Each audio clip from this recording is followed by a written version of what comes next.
2 soldiers had hanged themselves. Everyone wondered why. The soldier explained. He told them what the white hat soldier said. Then they threatened to commit suicide. At first he thought it was a joke, but it really happened. Hearing this, Jim understood. He pressured the soldier about the mist being a failed military experiment. The soldier had no answer. The eavesdropping electrician lost it. He threw the soldier out of the warehouse, revealing the truth, blaming all the mistakes on him. No chance to explain. Jim tried to stop him, but was scolded. The soldier became the target of everyone. The fortune teller threatened him, reveal the truth or be killed. Under pressure, he explained. Before their suicide, his comrades mentioned rumors. Scientists discovered an extra-dimensional space, created a window to observe it. Perhaps the monsters came from that window, but the soldier didn't expect. The fortune teller compared it to the gates of hell, and the monsters as God's punishment, exaggerating more and more, finally accusing the soldier of being God's traitor. Sacrificing others would earn forgiveness. Illogical as it was, people were blinded by anger, pushed to throw the soldier out. In the chaos, a butcher stabbed him in the abdomen. Jim and others could only watch, unable to stop it. Finally, 5 men lifted the soldier and threw him outside, but he didn't give up. He kept pleading to be let in. Then, the electrician guarding the door suddenly changed expression. The soldier looked back. A 5-meter-tall monster quietly approached. He panicked, understanding why his comrades committed suicide. Better to end it than be thrown out. Thus, after his last plea, the monster took him, but the crowd didn't fear. Instead, they showed crazy smiles. The fortune teller declared the sacrifice complete. Tonight would be safe, but Jim and others felt no peace. The sacrifice had begun. They opposed the fortune teller at every turn. The next to die could be them. So at dawn, they decided to leave the store. Jim's car was nearby. They could reach it before the monsters noticed, but the fortune teller had anticipated this. Stayed at the door all night. Her fanatics ambushed nearby, surrounding them. Jim tried to step back and de-escalate, saying no one should interfere, but the fortune teller disagreed. Worried about no sacrifices today, she accused them of defying God, ordered Jim's son to be captured for sacrifice. Jim refused, grabbed a stick to confront the lunatics. The fortune teller added fuel. A chaotic fight broke out. The next moment,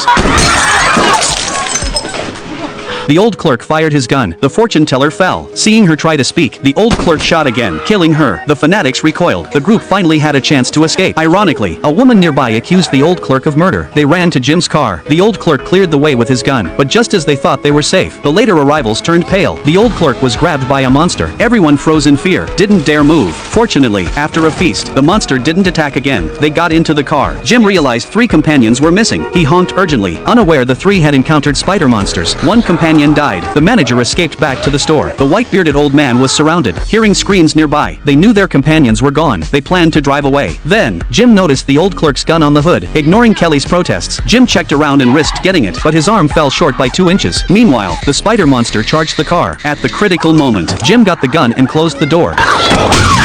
The spider monster was blocked by the glass. No longer hungry, it climbed the roof and left. They finally breathed, driving toward the highway. Jim thought of his wife alone at home, but when he arrived, she was already dead. Although he expected it, he cried out, but it wasn't time to grieve.